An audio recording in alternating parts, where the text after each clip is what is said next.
Okay, sige. Today, God is first. Put God first in our lives, mga kaibigan. Talaga, God is good all the time, and all the time, God is good, God is great, and God is almighty, partner, no? Amen. Yan ang katotohanan ng lahat, mga kaibigan. Ha? Don't forget to pray always. Pray. Habang, sige lang, pray lang ng pray. Huwag magsasawa sa kadadasal at i-push lang ng i-push ang inyong kahilingan. Kulitin natin ang Panginoon Diyos, napakabuti ho niya. Correct. Diba? Oo, tsaka yung mga blessing na dumarating sa atin, magpasalamat tayo. Maliit na malaki. Alam mo, diba? partner, dapat lang yun. Alam mo, pag-uwi mo sa bahay, naging safe ka. Thank you, Lord. Yun lang. Correct. Maraming salamat po, Panginoon. At nakauwi ako ng matiwasay sa aming bahay. Bago kayo pumasok, ganun din. Lord, gabayan niyo po ako. Habang nasa biyahe po, na maging ako, ligtas sa biyahe patungo ho sa aking trabaho. Ganun po yun, ha? Alam niyo ba kasi, when you pray, anong nangyayari? God listens. Huwag niyong sasabihin hindi nakikinig ang Panginoon sa inyo when you pray. Hindi ibig sabihin kasi, pag nag-pray ka, at wala kang narinig na sagot. Hindi walang narinig na sagot, partner. Ano? Yung bang walang nangyayari. Okay. Ibig sabihin, hindi ho ibig sabihin nun, hindi ka pinapakinggan ng Diyos. Ang sinasabi lang niya, no, not yet. Wait. Wait. Sabi niya, wait, there's more. Sabi po ng ating Panginoong Diyos. It's not yet your time. Sabi nga sa English, not yet. Yeah. Alright. Diba? Hindi ho pwedeng hindi siya sumagot. It's a yes or no or wait. Wait, yes. And when you listen, alam mo ba na nangyayari, partner? God talks. Kaya tama ning daldal ka ng daldal. Minsan, sa buhay mo, alam mo itong gagawin natin, partner, pwede tayong, yung reflection. Diba, mawawala tayo ng 3 days. Ako nga, malalayo ako sa pamilya ko, just hindi ako sanay na malayo sa kanila. Kaya sabi ko kanina, nung ako'y nasa parking, sabi ko, Lord, wala kami bukas. Hanggang Biyernes, sa linggo, sabi ko, sana po alagaan mo sila habang wala ako. True. Diba? Totoo to, from the bottom of my heart. I asked the Lord above for, the security of my family. Tapos, yung nga partner, diba? Kailangan mo minsan maging silent eh. For you, na mapakinggan mo ang sinasabi ng Panginoon sa puso mo. At alam mo ba, kung ikaw ay naniniwala sa Panginoon, as in talagang, naniniwala ka, nagigigil ako yun. Naniniwala ka, strong yung faith mo. Strong yung faith mo. Miracles happen. Naniniwala ka ba doon? Miracles happen. Ano lang yan? Part lang yan ng ating pinag-usapan. Pero alam nyo ba nga, mga kaibigan, may nabasa ako, Revelation 20:15. Huwag kayo matakot dito. Pero ito po yung totoo. Nasa Biblia ho ito eh. Alam mo ba sabi niya sa Revelation 20:15, partner? And whosoever was not found written in the book of life was cast into the lake of fire. Sino ho dito ang gusto po na nakalista ang pangalan sa book of life? Taas ho yung kamay ho ninyo. Dito lang ganyan lang. Taas ho ang kamay. Ikaw, hindi ko nagtataas ng kamay, ha? Dapat magtaas ka ng kamay. Ayan, ito na. Sino naman sa mga nakikinig sa atin ang gusto po ang gusto pong wala ang pangalan sa book of life? Ganun.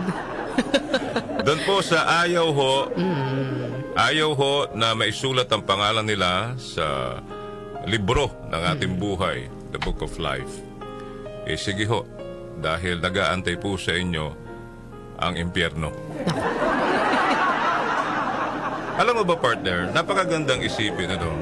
Tinan mo to. Ano to? Kailangan natin ng brain, what do you call this? Yung pagganahin natin ng ating pag-isip. Pag-analyze. Tinan nyo sinabi sa Revelation 20:15. Isipin ho ninyo, yung mga tao na nasa impyerno, they are craving for one last chance. Remember yung story nung mayaman at saka mahirap? Yung sino ba ito? Kalimutan ko na. Yung namamalimos. Si Lazaro ba yung pangalan nun?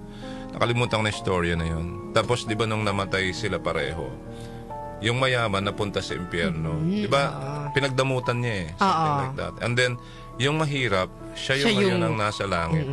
At alam mo yung nagmamakaawa siya ay kapatak lang ng tubig. Parang gano'n, di ba? So, sabi nga ho nila, tinan nyo ho pag-isipan natin people in hell are craving one last chance. Yung mga nasa impyerno po, mga kaibigan, one last chance. Diba? Samantalang daw tayo ho, na mga taong buhay pa, nabubuhay pa, are wasting millions of chances. Diba? Gets nyo? Tayong nabubuhay pa, parang wala lang sa atin pa eh. Kailan ho tayo hihingi ng isang pagkakataon pa sa Panginoong Diyos kapag patay na ho tayo?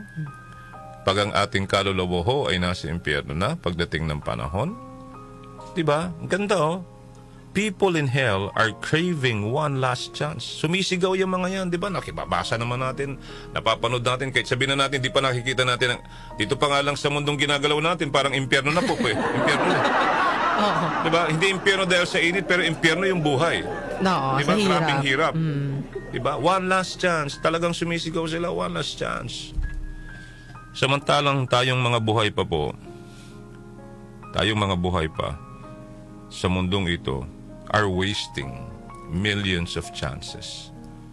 That is why, every day, when you wake up in the morning, it's God's decision to wake you up. Because God is giving us A chance. another chance in life. Every day yan. Every day yan. Kasi we do not know our future. It's only God who knows what will happen to us tomorrow. Yes. Amen? Amen. Hindi ho biro yun. Ulitin natin, lagi natin binabanggit dito.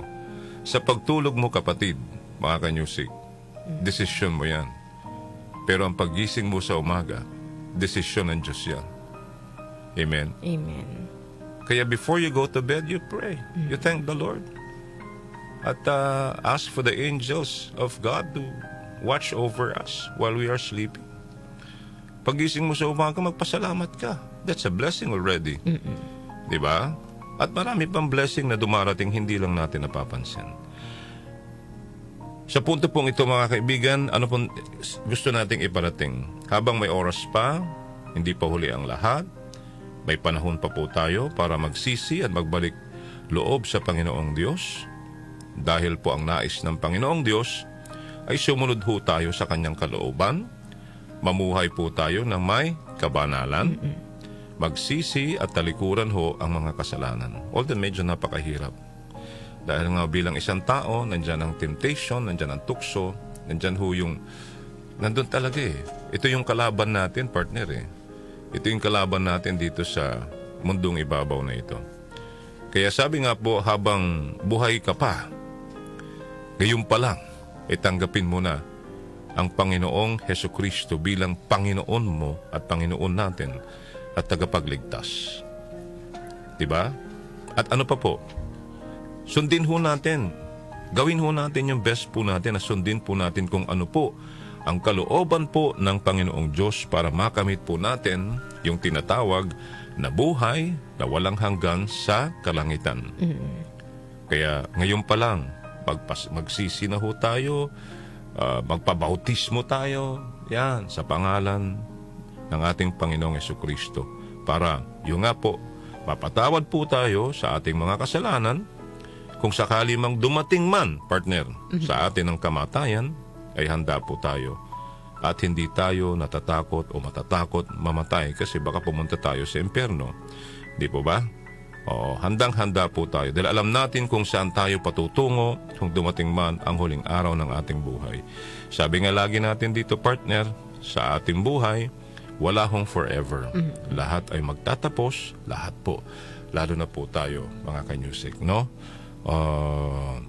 Yan po ang gusto nating ipabatid sa inyo lahat dahil sinabi naman po ni Pedro sa Acts 2:38, magsisisi kayo at magpabautismo ang bawat isa sa inyo sa pangalan ni Hesukristo sa ikapagpapatawad ng inyong mga kasalanan at tatanggapin niya ang kaloob ng Espiritu Santo. Ang hiling din natin today, partner, ay bumaba ang Espiritu Santo, the Holy Spirit for everybody, all of us, diba?